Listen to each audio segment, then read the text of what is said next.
It's the Friendly Fire Show, episode 163 for October.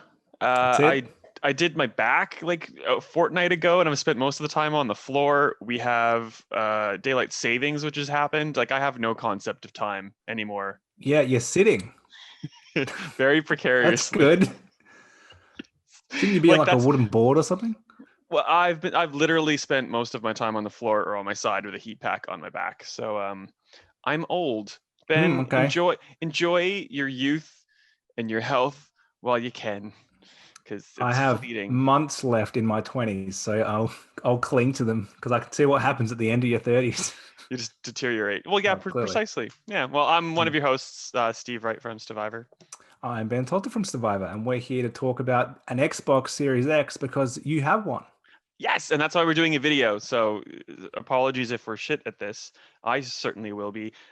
Should I just hold it up right now? Yeah, why Yeah, not? I mean, it's in the background too because that light box behind you Ta-da! is the right size, and that's it. It's too far behind me to actually reach because of said back problems, and also this is like fairly chunky, so I don't want to drop it. But yeah, Mm.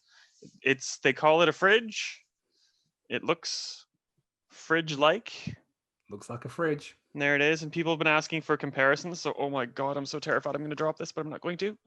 Here is an Xbox 360 case. Wow. Like, I don't understand how that's going to Yeah, help you compare it, but whatever. And here's a Xbox One case, which is slightly smaller. you get some scale. You could It's stack two, if you can fit two cases on top of each other in your entertainment unit, you can fit an Xbox Series X in there. I cannot precisely. actually. Well, yeah, like I can fit it. Can I talk about these things? Yes, I can fit it in my entertainment unit like this on its side, and it has little. You probably can't see them, like little nubby feet, like little rubbery feet. It's hard to tell. I don't know if you're gonna see them. Oh, you can do if I do that. Oh yeah, there you go. So little nubby feet that will let you sit it down. But that means really, if it's in your entertainment unit, you have to sit it down like this.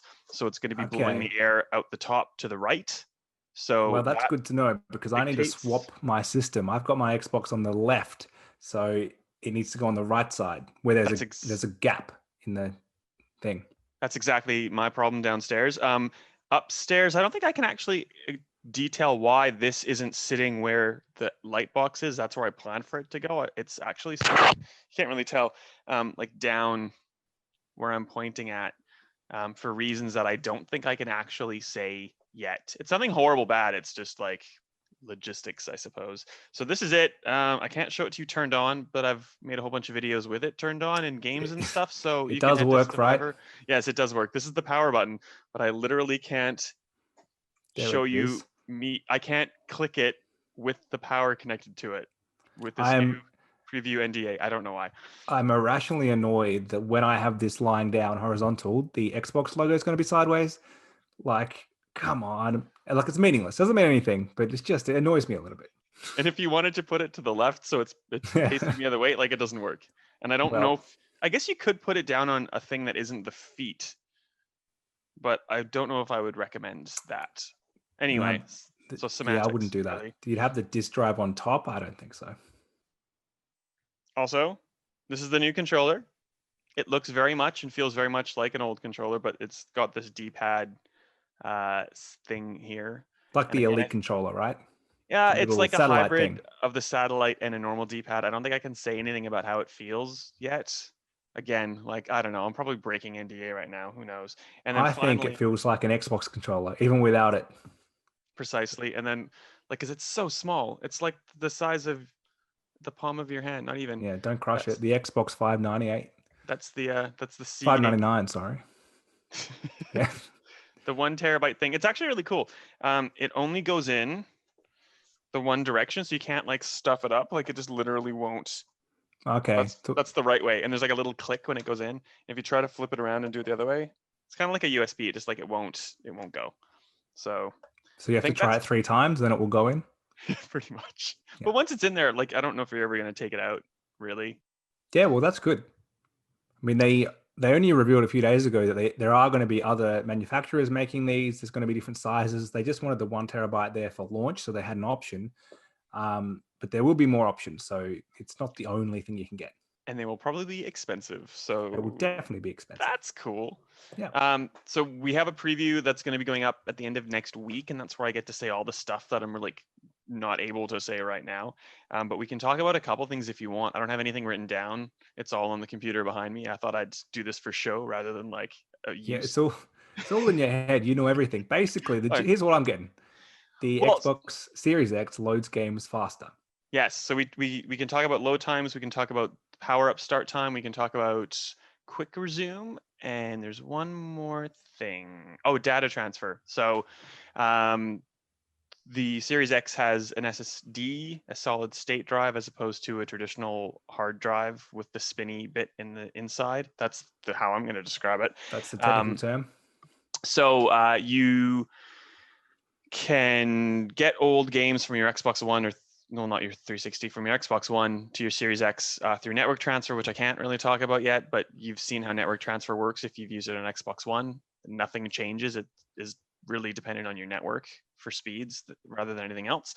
You can move things from external USB 3.0 hard drives onto the Xbox Series SSD or expansion card SSD, which is probably the fastest way to do it. But you can play non-Xbox Series X games on USB expansion drives.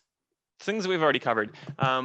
To get the full benefits of the Series X, obviously you want to put things on the internal drive. So we've done a whole bunch of tests on how long it takes to move things to the Xbox Series X. The next bit that I'm going to test is how long it takes to put things off of the Xbox Series X onto a hard drive, because you have to juggle your games because you only have a finite amount of space, and you probably don't want to spend hundreds and hundreds of dollars on those Seagate expansion cards right now.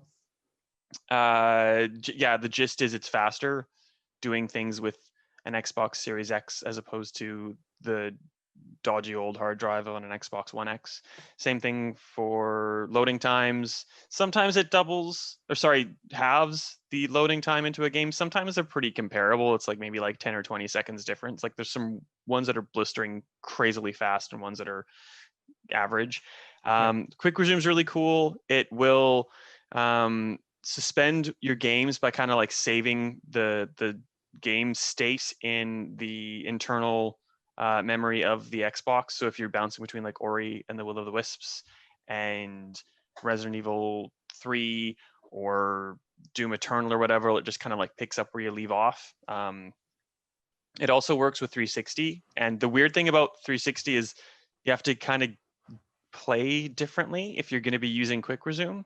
So as an example, if you're playing Doom and you switch to Resident Evil 3, you just hit the guide button and switch, and it'll take you out of Doom and drop you into Resident Evil, and you will get in there and you'll be in a pause screen and you hit resume and you just keep playing, because that's kind of how the nature of Xbox One games work with the guide.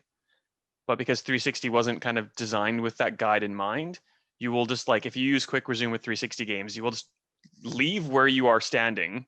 If you're playing Halo and you're in like the middle of a firefight with a grunt or something, you will just leave that, go to your other game. If you come back, you won't come in with a nice like unpause, keep playing mindset. You will just literally be back in that shootout with a grunt. So if you aren't paying attention and you kind of set down the controller or something, or you look away from the TV, you will just immediately get shot and killed. So you should probably pause and then jump out.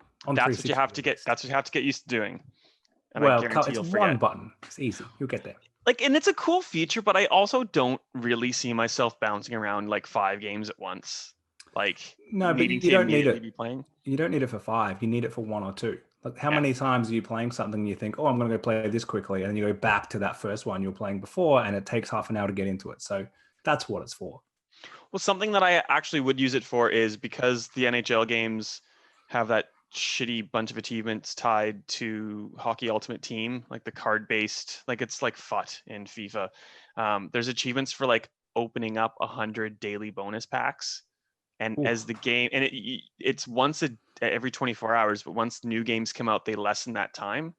So I've been trying to mop that up in NHL 17, 18, and 19 and 20 right now. So I like literally will open a game, open the card pack, close it, go to the next one, open the card pack, close it, go to the next one, open the card pack, close it, and now I can just like bounce between the games, like straight into that menu. Just go like open, done, switch, open, done, switch, open, done, switch. It'll like shave off hours of time theoretically. I'm so sorry, listeners, that Steve has an Xbox Series One, and this is his big takeaway: is that he can open card packs in NHL games real quick. You're welcome, people. Oh, That's the next gen feature.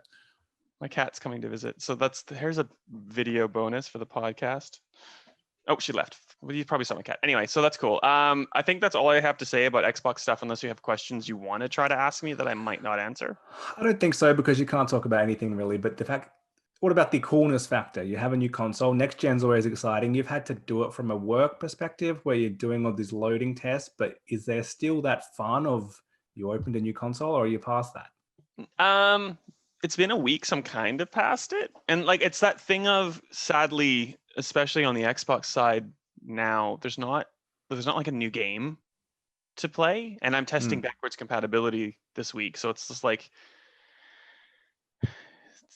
old games, faster, slightly better looking, but like it's good. I don't mean to seem like I'm not grateful for the opportunity, but It's a different launch. We've already talked about this before. It's not the here's your one big game that's next gen. It's your here's more powerful way to play a bunch of existing games, initially at least. So that is this console generation. And it's the same on PS5. Pretty much all those games are across Gen 2. So yeah, that's just where we're at the moment. And the good news is next week there will be actually new games that I get to preview, but I can't talk about them right now. Oh, so. That's exciting. Yeah. Well, while you were busy, now I'm not grateful and a wanker because I'm talking about things that are embargoed. Sorry. while you were busy playing with your fancy new Xbox, we were watching a Japanese and drinking this beer, which is, I didn't see how big that is compared to an Xbox. So how would I know? That's how you compare everything. Okay. Oh God, I'm gonna drop this. Okay, hold on. It looks pretty heavy. It's hefty, but like once it's in your entertainment unit, you're not gonna pick it up with it. There you go. Okay, so it's actually pretty much a beer bottle, a little bit. It's almost a beer bottle. It's an Asahi bottle, tall and a bit. Okay, that is a exclusive fact here. I don't think we've had the Asahi comparison yet. Speaking of Japan and Asahi, out of Japan today, we got a PS4, no, not PS4, PS5 teardown, which Sony had been promising for a long time. They've finally basically ripped one apart and shown us what's there. From a user point of view, we got to see how the stand works. So it's way more complicated than I thought. I thought it was going to be like remember like the PS2 stand and like the Wii stand, like just a little bit of plastic, but it's actually got a tool to take it apart, and it can hold its own screw in there, and you kind of clip it on if you want to go horizontal. We saw how the memory expansion will work, which is way more complicated than the Xbox, but we already knew that was going to be the case. And we saw that those big, gigantic white fins can come off pretty easily. So I think there's definitely going to be an option to buy a black one if that's what you want, probably next year. And third parties will come out with their own fancy colors, weird designs. So if you want to customize it, I think that'll be there. Or you could spray paint it yourself if you really hate the white. I wouldn't. I think that would look terrible, but you could. So yeah, we learned that. We pretty much saw inside that it's all heat sink. Like there's like half of it. It's this gigantic heat sink and this massive fan. So they've done pretty similar to Xbox, which is we're worried that you're going to overheat this thing. Try to do it if you can, because we've really gone to town and cooling. Hopefully it's quieter. I think that's what we've heard, but none of us have it to test yet, so we don't really know. But the PS4 is very loud, much louder than the Xbox One X. So I'm imagining this is all part of that. It's going to run much cooler. It's not going to have overheating issues. That's what they were showing us, basically. Look how well this is designed. I think it was designed pretty well. As someone who has no idea how these things really work, it looks good to me.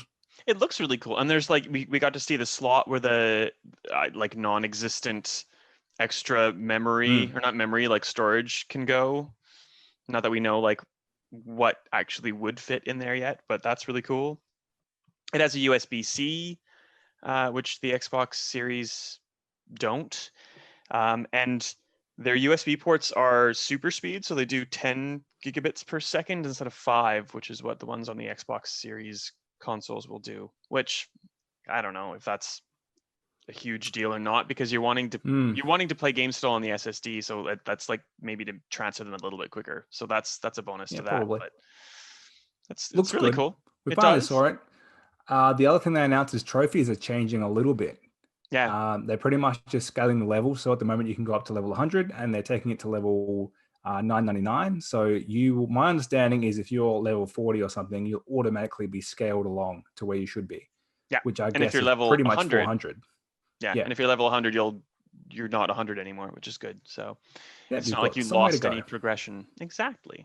And that is all they're changing, I think, unless they're giving more weighting to platinums or something. But I didn't really read into it that much. Well, they kind of are now, because you get more, the way that the points are allocated is different to match the new levels. And it's kind of like if you're in an RPG and you're just starting out, like you'll hit from level 1 to like level 10 or something, like far quicker than you will to get to 11 and 12 and 13 and so on and so forth. So my cat is walking in the background, so if I'm shaking in the camera, we're not having an earthquake. You were before, but you're not at the moment. The cat Oh, does no. not care for next-gen console chat, clearly. She cares not. What else do we have to talk about? That's kind of all Sony based. People were freaky because Peter Parker's face changed, or will change. Well, potentially. his next gen face has changed, definitely. His last gen face will not change. That's pretty much what you're paying for in the remastered version of Spider-Man. You're getting new Peter Parker, and you're getting some ray tracing and a little bit slightly improved textures. It's already a really good looking game. I don't mean that in a bad way. There's not that much they can do to it, at least at launch, while everyone's still figuring out the console. So the Insomniac's reasoning is they needed someone's. First of all, I didn't realize that the actor was not also the face actor. I just assumed same guy, the voice actor and motion capture actor. No, they've got a guy doing the voice work. The same guy does the motion capture. And then they had a different face actor who basically they just use his face and apply it to the motion capture guy's movements. Yes. And that guy, just coincidentally, is Yuri Lowenthal, who was the original voice of the Prince of Persia in Sands of Time. And he's coming back to be the prince again in the Prince of Persia Sands of Time remake. So he's got plenty of work. And he's old. So that's why he's not the face of Peter Parker. Okay. Because he's like 23 in the game or something. That makes sense. Okay. So basically they've said to match his amazing motion capture, we needed a different, not a younger face, but a different face. Because the guy who did the first one was only in his mid-20s too, but it just didn't match properly. But he looks a lot older than the new face, to be exactly. honest. So the guy, I assumed he was meant to be about 30. That was kind of what he looked like, or late 20s. Yeah. In the game. Apparently he's meant to be 23. So the new actor is 26, but he looks like he's a 19-year-old. He's very Tom Holland-esque. Bit of a fake Tom Holland. That's clearly what they're going for. Like, absolutely. There's no, when they cast this, they claim it's just this guy happens to match the motion capture work perfectly. The other guy doesn't. That's maybe true, but that's part of the story here. They clearly wanted more of a, people think Spider-Man is this forever 19-year-old Tom Holland. I don't know how old he is now. He's about 25 probably, but he looks like he's 19 and he will for 10 years probably. And some people don't mind. Some people are not happy that they've changed it, because I think I did like the original Spider-Man. I don't know why we had to change it here. It's totally future-proofing, because he'll obviously be in Miles Morales and he'll be in Spider-Man 2 when it comes out. And I reckon they just, if you look back at because it looked fine to me. If you look at Peter Parker in PS4 now and look at the new one does kind of look uncanny valley, like weird plasticky, and one looks like the new one. So I think that they're literally just doing this for when they keep going on Spider-Man on PS5. And fair enough. Like, you can just say that maybe, and it would have alleviated some of the outrage. I think the fact that it's so clearly a similar look to the Avengers movie Spider-Man, but obviously not Tom Holland, is what. But they're not saying that. And they're saying it's a totally different reason, which is probably true. But they're just not even admitting that it looked a lot like him, a very similar style guy. If they just kind of said, yeah, it does kind of look like him, but that's not why we did it, I don't think people would have such a big deal. Yeah, it's like Tom Holland light, but I guess really, it's kind of generic teen white guy is also. It's the Tom Holland we could afford, is what they didn't say. Basically, we can afford this guy. Like, I'm sure they could have de-aged me a little bit. They have the technology. I would have been Spider-Man. I would have charged half the price of whatever the guy who is now Spider-Man, would have charged. But Well, I've seen The Irishman. I don't know if they do have the technology that good yet. are you Pretty saying I'm close. that old? Is that what? Oh, thank you very much. I'm I'm so not glad we saying went that. on video for this one. I just I'm feel not so saying much that. happier Or about maybe myself. Zoom has a function where they can de-age, give you the Robert De Niro in his 30s. Oh, there is. There's like a softening thing. I should have turned on the softening filter. Okay. Darn it. Doesn't matter. Where did we even leave off with console pre-orders last time we talked? Did I tell you on this show about what happened to me at Target? I don't think I did. We talked about what happened to you. Yeah, I don't think we got that far. It happened to me a week later. So let's recap, shall we? uh, the whole morning was a blur. Listen to the last episode. We pretty much went play by play of what happened up until about 3 p.m. last episode. You got a Target pre-order. I got a Target pre-order. They took the full $7.49. Later that day, you got your money back and they canceled you. I thought that meant I'd drawn the golden ticket. I just got a lucky one. They were just giving them out randomly, which did seem to be what was happening. Yeah. 1 whole week later, I got an email saying insufficient stock. Here's your money back. Very annoyed. If that was the only pre-order I had, I'd be very annoyed. Then they Luckily, emailed, you had 17. I had 3. Okay. I'll admit. And I know some people are annoyed about people going with multiple pre-orders, and I get it. But I think that this is why we had to do it. The way that things were run, you had to hedge your bets to a degree. And I still don't know what I'm getting. Well, I had 1 pre-order, and then I had 2, and then I had 3, and then I had 1, and then I had 2. Like, I don't know. Like, but I only had 2 pre-orders at one point because EB didn't give me one, and then like 8 hours later they did. So yeah, like anybody that gets pissed off at someone for having multiple pre-orders, I don't follow that argument, because people were literally just scrambling trying to get one, and then sometimes you just happen to hit like 2 or 3 at the same time because you were that desperate. So I think now, if you've we'll get to it in a second, how JB have confirmed some people are launch day, then now that you know you're getting one on launch, that's the time to cancel the others. Other people can get them now. But at the time, we didn't know. So what happened after that is Target then told people who they kept, you're not getting on release day. We don't know when you're getting it. And Xbox ANZ actually jumped in on a tweet about that and said, no shipments have been delayed yet. We don't know what this is about. And then nothing came of that. So if you got one at Target, I wouldn't be putting too much faith into that. correct. Then JB happened. So JB lost a lot of faith with people on both consoles, Xbox and PlayStation. But it did seem like if you pre-ordered a PlayStation, you definitely got it at launch. If you pre-ordered an Xbox, you probably didn't. So because yeah, like from soon as pre-orders were taken, there was that little disclaimer at 8 p.m. or 8 a.m. Yep, saying this doesn't guarantee launch day. So like at least you kind of knew what you're getting in for, but like still, you'd hope that if you had an 8:01 pre-order that you would be okay. You did get it. It seems to be about 10-minute window. If you got in that 10 minutes, which happened to be the 10 minutes the website didn't work, you got one. I think people are probably rightly annoyed because the PS5 had the same disclaimer. And if you bought in that same initial window, I haven't found anyone who bought in that first hour of PS5s who didn't get one. They all got launch. Not the case for Xbox. We've talked about that before too. The surprise launch of the PS5 kind of meant that scalpers couldn't get on board like they did for the Xbox. That's probably why there's a big difference. Or there's way more PS5s in Australia than there are Xbox, which may also be true. We don't know what the stock is. Probably both. Yeah. I would say a bit of both.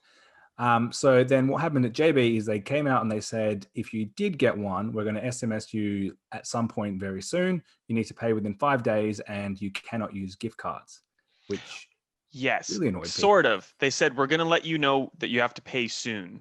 That's what they initially said. And that was, and no gift cards. Yeah. And then I think 2 days later they gave the deadline. Yeah.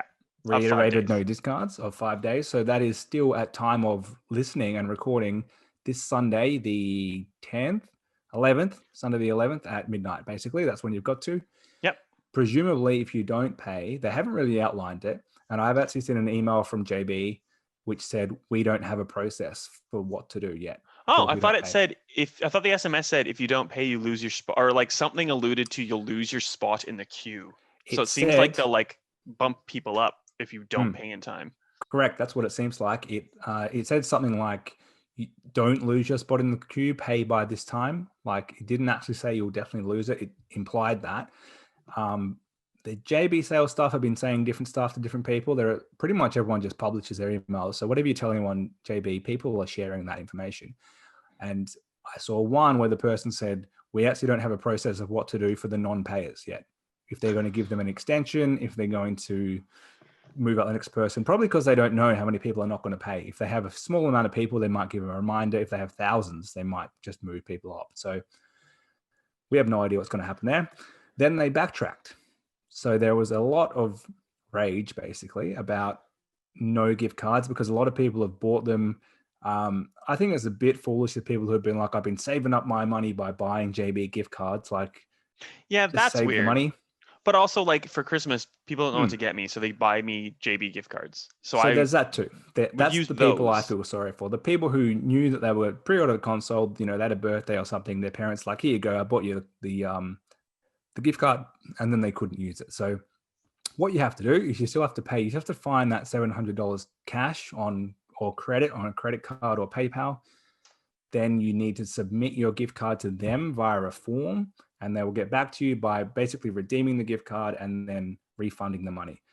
Pretty much proving that it wasn't a dodgy business tactic of we just wanted to get more cash in. It was our new system hasn't had gift cards added yet, which is still ridiculous because their website has the functionality, but they're now probably going to lose a bunch more money because heaps of manual work has to be done here. Yeah.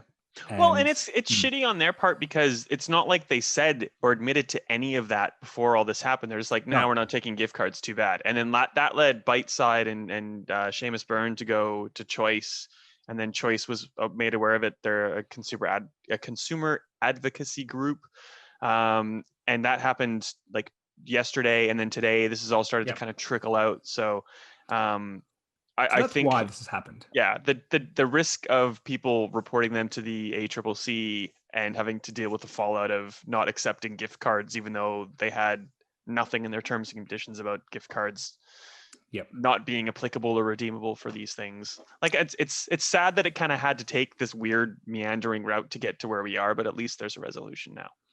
Yeah. So thank you, Choice, because if they hadn't got involved, I don't think this would have happened. I think the general media exposure, so like having it up on our side and the other media outlets that covered it, was very important, and that got the message out there. But it was ultimately Choice getting involved and saying, big time. Here's some facts, not just what some people think. Because the people raging in Facebook groups and stuff, that's not going to do anything. It needed enough people probably complained, plus Choice kind of telling people what to do. They told people to complain. Really pushed it on, because I suspect in this high-level JB meeting, they probably did just talk about this, saying, what are people going to do who have gift cards? And they probably said, we've got them where we want them, really. If you want this console, we're giving you 5 days. If you don't pay, you're not getting it. And you can't pre-order one anywhere else. They probably thought people would just do what they said. So it's a little bit of a win for the consumers. I don't think JB did this on purpose. I think they didn't have a technical way yet. And they thought people won't complain. They want their console.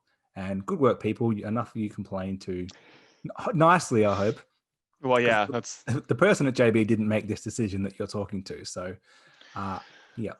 And it's like it's kind of a cop out to just go, oh, COVID, like we're not prepared, we weren't ready for this. But like also COVID, no, we're not prepared, we're not ready for this. So like there like that you get a little bit of leeway with that, but then it's weird. We saw the Series X in December last year. Like if you were going to do a payment system online like this, even without COVID, or in March, you probably knew stores were going to be closed. Like you had time to figure this out. Yeah.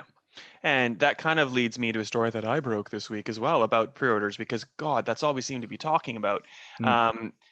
People were finding it, and not just in Victoria, but obviously it's a lot harder in Victoria to cancel a pre-order of a PS5 or an Xbox through EB Games or a Telstra pre-order on the Xbox All Access program, because people were trying to cancel pre-orders. Same boat that you were kind of talking about before, Ben. Like you just happened to kind of grab 2 or 3 because you were so desperate to get one, and then once you figure out where the release dates sit, then you get rid of the ones you don't want. And I honestly, I think that's absolutely fine for people to do. But especially in Victoria, people were trying to do that with EB and with Telstra. And basically the consensus was, oh, you have to go into a store to do that. Even though you ordered online, you have to go into a store to cancel, which I find very strange to begin with. But I reached out to both EB and Telstra. EB has said, no, definitely phone our customer call center and explain that you've had There's a want to pandemic cancel. in Victoria. I would like to cancel my order, please. Well, and like, so apparently the policy is that you have to go into a store, and I'm like, well, that's bullshit. It's a pandemic. So even if you're in Adelaide and Yeah. you don't have to go into a store, why would you? So like, if I could give you $200 on my credit card on a website at 8 a.m. one morning, you can just give it back to me and cancel my pre-order. I don't have to go Yeah. into your store. Well, that And then was I my guess, of problem. course, I could not give them $200 on their website. They well, there refused you to go. accept it. So I don't have to cancel now. So EB is like phone us. Don't use the web contact form. Don't use the email address. Just phone us and explain the situation, and we'll give you the cancellation.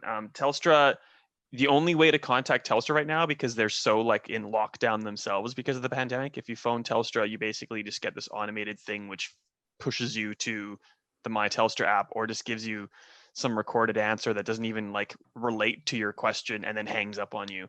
So you have to use the My Telstra app chat for support.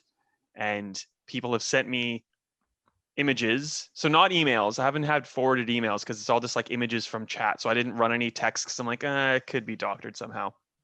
But I've seen enough to very wholeheartedly believe that Telstra chat is saying, too bad, go into a store. I talked to Telstra about it. They're like, yep, we'll get back to you. They've had a week and a half. They haven't gotten back to me, and I've tried to reach out like 4 times. So I don't know what you do with Telstra. Telstra social media picked up on our story and said, oh, just use the My Telstra app chat. And I'm like, well, that didn't work in the first place. So like, you can try it. Your mileage may vary. We have like the tweet from the Telstra account saying like, you can definitely do this. So that might help you in your quest, Yeah, but who use knows? that. I don't know. I can see why Telstra is different, because you're signing up to a 24-month contract, which has a minimum cancellation fee, basically, which is the console plus 1 month. Yep. And so once you have the console, it'll be easy to cancel the whole thing, but it's just canceling that order. They don't seem to have a process for, and you should be able to before they ship it, but Yeah. Well, they even with don't the seem to have a phone, process for it. there's that cooling off period if you get a phone, but that's like when the phone is actually in your hands, and you have like, I think it's a day or something to say, oh no, bad, I don't want to do this.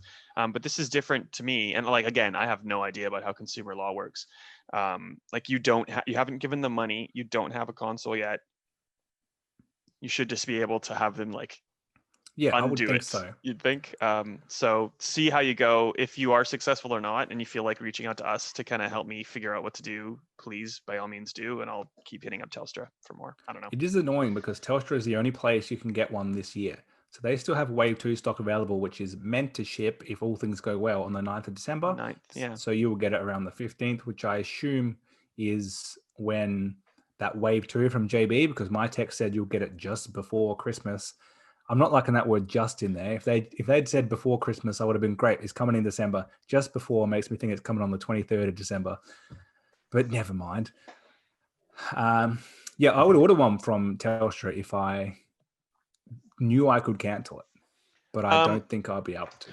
Well, yeah, I put in one because I just feel like I like the idea of having 2 years of Xbox Game Pass as well, and it made it so like less stressful. So like, my intent was to pre-order 2 Xboxes.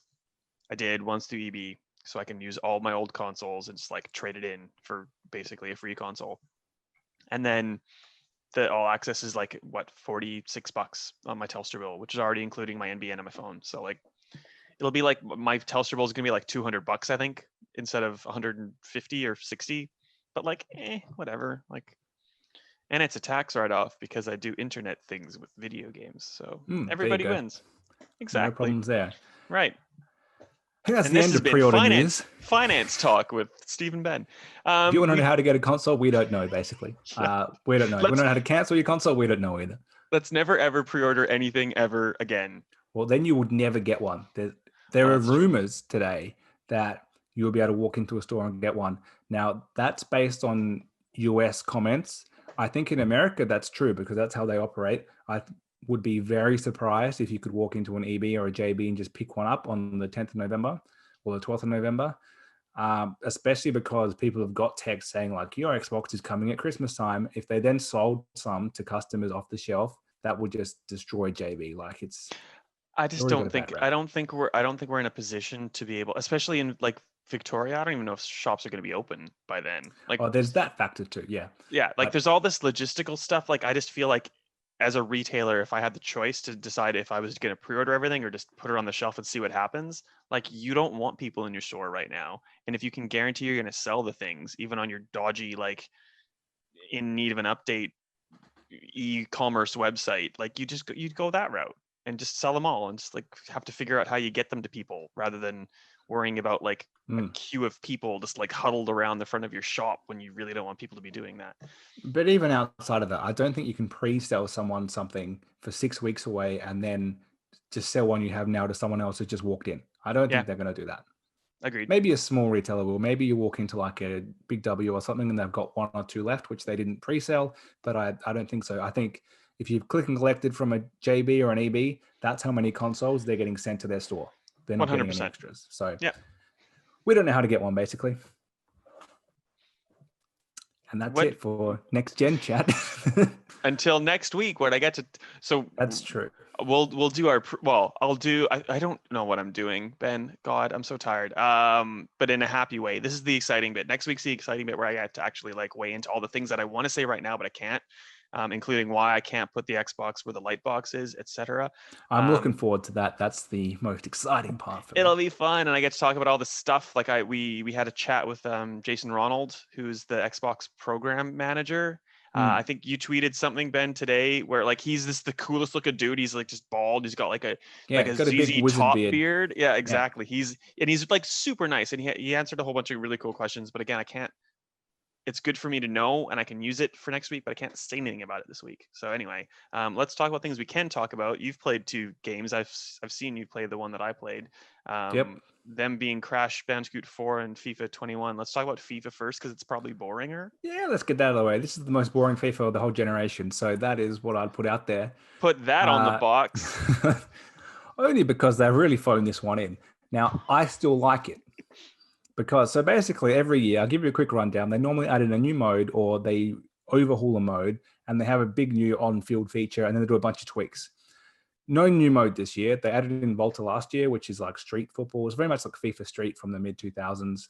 Really fun. It's great for people who don't really play very often because you can just pick it up and play. You kind of get it. You score over there. There's no goalie in 3-on-3. Real FIFA is a bit complicated if you don't play very much.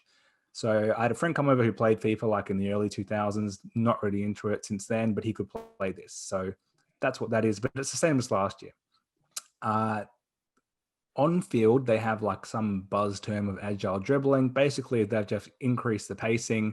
They've made attackers who are quick more dangerous, more valuable, which is what they had a few years ago. And they've nerfed defenders. Defenders were probably too strong last year. So they don't know what the balance is and they keep changing it, being like, maybe this is what you want. And anyway, this is probably the smallest tweaks we've had in a while. And then they have updated career mode, which is actually the mode I prefer to play. They've stolen a bunch of stuff from Football Manager, but kind of the light version. So it's still fun. It's not that Football Manager really deep. I'm not going to say boring, but detailed level of management is lighter. Is it called Be a Pro or is it called Career Mode? Because like I'm thinking mode. NHL style and they have like Be a Pro, Be a GM. It seems like this is kind of like a mixture. Same. So when you choose, you do a player career or a manager career. So I'm talking manager career. It's more like Football Manager. Gotcha. Cool stuff in there. So the main feature, which is different, is interactive sim. So instead of just simming the whole match, you can start the sim. You can kind of see like basically a radar of what's happening in the game. The whole match takes like a minute, but you can kind of see what's going on. You can make changes to tactics if you want, if things aren't going your way. Or at any point, you can say take control and you start playing from that point. Nice. So that's pretty cool. Yeah, a few other things like the trading and stuff, they've upgraded it. So the mode, which I think a lot of people don't play, but I do, they've finally upgraded. Like it's been the same the whole generation. So that's why I like it. But if you play Ultimate Team, you play just general online, you play online clubs, it's the same as last year, maybe a little bit worse because the pacing is worse than last year.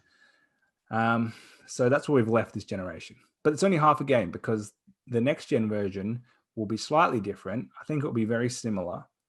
So in 2014, I don't know if you recall, because it didn't apply to NHL, but it applied to EA's other sports games. There was a last gen version and then an Ignite version on the launch consoles, and it was like a totally different game. It doesn't apply to NHL this year either. What's NAHL running on? Is that still on what? It's just going to be Xbox One and PS4. There's no next Oh, gen okay. version. Well, It doesn't apply. I think that's basically happening to FIFA 2. Like I feel like the next gen FIFA is going to be the same game. It's still on Frostbite.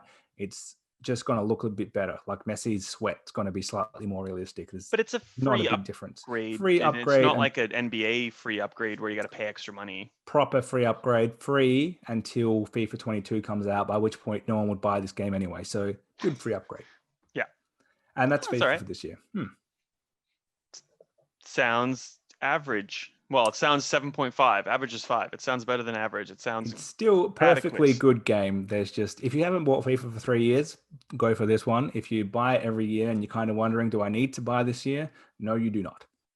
There you go. And it's kind of nice. Like it's one of those things where it's not like you're like NHL where you're just gonna buy it and it's just back compat. So you're not like seeing any cool little bump. If you are You will see a bump. switching generations, you get that little extra bonus as well. So that's cool. That is true. Unlike last gen, if you wanted to play now, you may as well buy it now. And then it's a good test of here's what you're getting. Remember, it's early generation. Here's the difference between last and you can play it on the same machine. You can play, well, not on Xbox. Actually, no, you can because it's a different version of the game. So I suspect there'll be different achievement lists, different trophies because it's not smart delivery. So it should be two separate there you games. go. So other games, not so much. But yeah, cool. It's basically smart delivery because some saves carry over, but not everything. But then it's not smart delivery because EA want control over it. They want to be able to tell you from this day onwards, we're not doing that anymore. That's an article for whenever we know the information and that goes up, so people aren't as confused about how FIFA saves work or something. I don't know. Maybe it's in the review actually. Basically, the gist of it. Oh yeah, that's right. What I think happens at least is in the review. I haven't played the next gen version, so I don't know. It's been a long week. Something that you won't see any.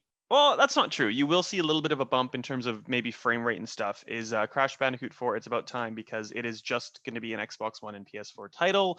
Obviously, back compat on your next gen console if you so choose to play it. And if you're not great at Crash games, you might need that extra bit of time because you won't be good enough to finish it before the next gen consoles come out. It's legit it's tough, hard. Yeah. But it's legit hard in the way that you can either play it like it is like a 1990s Naughty Dog game. I was just thinking Naughty Dog and I just couldn't think of Naughty Dog. Where like you can have a set number of lives and if you exhaust them, you're done. I have wholly not I have no regrets about playing this in modern style, which means you just have infinite lives and you just keep hitting checkpoints until you decide to beat the game or beat that level. And it will help you out by like adding extra checkpoints. I think one time it only happened once, and I don't want to keep being really bad to see if it keeps happening. I think one time I actually got skipped ahead a bit in a level just because I was so atrocious at the bit that I was playing. That's embarrassing. Yeah, well, yeah. I was on a time constraint. I had to finish the review. So it's do you like it? I really like it. I think it's really good. They've captured that what made the originals work so well, and there's absolutely no doubt when they did the remaster of the first three, they took what they learned from doing that and they applied that to here's what makes a good game. They probably even looked at the sequels that came on like the PS2 and the Xbox afterwards and thought this is why these ones were terrible by comparison. And it's exactly why they just cut them out. Like in the new Crash canon, they don't exist. This is just the fourth one. It's always existed after I guess there's reasons that's all happened. You're fighting space and time, so that kind of lets them take chunks out of the timeline and rearrange. But I started like you on modern mode because it pretty much tells you this is what you should do. But I changed back to classic because I felt it didn't feel right to me. I felt like I'm getting all these apples and I'm not getting anything for it because if you get the lives, you're kind of like, yes, my life counter is like 15. I feel like I'm in a good place.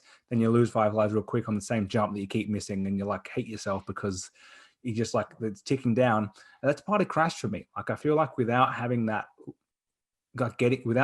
threat of losing lives, why am I collecting all this stuff? Ben, in the second last level, I died 47 times before I finished. Okay. Now 47. You can change that at any time. So if I get stuck anywhere, I haven't finished it yet. I've only played through the first like 3 world things, maybe. If I get stuck, I'm changing it back because I don't want to get stuck on one level for 47 deaths and lose 47 lives. it's very it's not like that makes it any easier. It's still extremely difficult. And if you want to get the extra things, like, so there's like 100+ levels. I think, I can't remember. I wrote an article about it. I think there's like 43 or something, I want to say, levels. Like, if you just play the standard levels from start to end, you've beat the game. But then there's, every level has an inverted mode, which is a weird way of saying it's like a little bit different. And they put on this crappy visual filter that makes me want to vomit. It's just like Okay. neon-y, gross. Ugh, it doesn't. I don't like it. And then there's you can play as Neocortex, you can play as Tawna, and you can play as Dingodile in some levels. So there's a couple extra. And then there's, like, every level has a time trial, and then within every single level you get gems for finding a hidden gem in the level and for collecting 30, 60, 80 Wampa fruit, I think. And then, like, for dying less than 3 times. So there's, like, if you want it to be challenging and you want to collect all the things and get the hidden gems and find the colored gems and get the extra special ending, like, you will sink a lot of time into this game unless you're super, super good. And even when you're super, super good, I think it's still going to be pretty challenging nonetheless. So it's nice. It's not overly challenging. It's a little bit frustrating at times, but it would be a lot worse if it was kind of like super traditional retro style Crash. I think it's challenging if you want it to be. Like, you can probably smash through to get to the end of the level. If you're thinking, I need to get every crate, there's always a couple which are just out of reach, which you will die a bunch of times trying to get. That's even in the early levels, which I'm still playing. So it can be it can be much harder if you want it to be, which is very Crash. So I think they've got the tone perfect. It looks really good, but it is only 1080p even on the enhanced console. So don't expect 4K on the next gen consoles because it can't be. It'll be 1080 at most. So that's a bit weird, but it looks good anyway. Yeah, it's the animation style and the way that it's presented. Like, it doesn't need to. It's not realistic. It Doesn't is need it. Yeah. cartoony and looks great. And the cutscenes, it's just like it feels like this was a Naughty Dog game. Like, I don't know.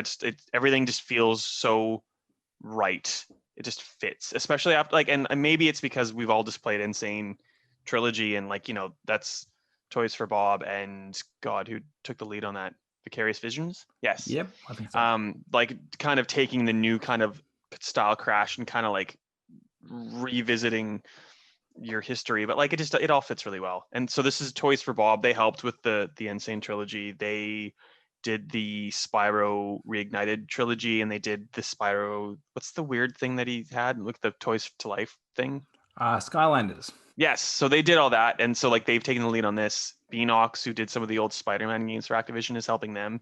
So, like, it's that Activision thing of just like 8 million studios doing bits and bobs. It's really, really good though. I really liked it. I think we're going to see a pattern here. I think they're going to do the same thing they've done for Crash, basically remastering old games, learning from it, and then making a new one.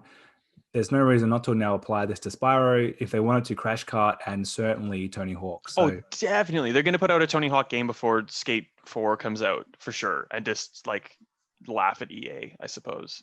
yeah, well, we're going to get a new Tony Hawk game, and I think we'll get Pro Skater 3 and 4 remastered, bundled at some point too. So which way those come, I'm not sure, but they'll probably just kind of alternate between a Crash, Spyro, Tony Hawk remaster or new game, whatever. And that is in Activision. They're looking for something new. They just caught every year. They've lost Destiny now. There's something different which they can kind of rely on, and it's worked for them. So, And I think, I can't remember because it's been one of those weeks. I think I saw something about a listing for Xbox Series X, at least for Crash 4 popping up somewhere. I'm not sure. We've seen rumors of Switch. I don't know why this isn't a Switch game. Like, it would be well, I so mean, so perfectly like, suited for yeah, a you should go Switch. on Switch, but the box copy I have says Xbox One, Xbox Series X on it, which is just what every current Xbox One game says. It doesn't mean it's optimized for Series X. That is what gets a bit confusing. It's not a Series X game, Yeah. but it can run on it, so they put that on the box. That Something might I be can it. definitely talk about the Xbox Series X is that if you're playing an Xbox One right now and you want to play a back compat game, if you go to an Xbox 360 game, it has that, like, label of 360 on top of it. Hmm. Nothing on the Series X, even though they're all Xbox One games back compat, like, there's no distinction that they're an Xbox One game. So, like, you wouldn't know that it's an Xbox One game or a Series X game. because Okay. it doesn't. There's like at least no visual indicator right now that that's the case, and that Well, I might suppose change when we're that's getting closer to release or something. But smart like, delivery. You just get the best version of it no matter what. But yeah, that's a bit weird. yeah, well, and that might change because we're far out from launch. Well, not far out. We're like a month out from launch. Well, We are I don't think it literally will. a month out from launch. I don't think it will. I think that's part of We're moving. This is the upgrade generation. It's not the big new. The last one's cut off and the new one starts. It's all one big thing. So I think that's probably why. I'm fine with that, and that's why if you've seen a bit of the UI, not that I can talk about it a lot, you'll notice a lot of resemblance to something that you might already have in your house right now. I would suggest just turning on an Xbox One X because they got an update, or even Xbox One regular. For non-preview users, it got an update only like last week Yeah. with a new UI, and I'm The new thinking Xbox Store for sure is definitely everybody got the new has that. store. Yeah. And well, I got a new UI. Actually, my console might be in preview at some level. It's the I'm not insider sure. ring that has basically the UI that I have on the Series X. Okay, From well, what then I I haven't understand. that probably. I don't even remember which preview build I'm in of Xbox anymore. So everything on Xbox One is very square, and the new Okay. UIs, the corners of the squares are like a little bit And rounded. everything's It's a probably bit the easiest bolder and way. darker. Yeah, a little Yeah. bit bigger as well. So All right, that's where we're going. And that's probably us for this week. We're done with current gen games, next gen chat. You've got an Xbox One, no, an Xbox Series X. I'll get used to that at some point to go and play and hopefully get some new games by the next time we talk. yes, it'll be exciting. Sorry that you're having to live vicariously through me, though. Sorry. How do we find you on the internet?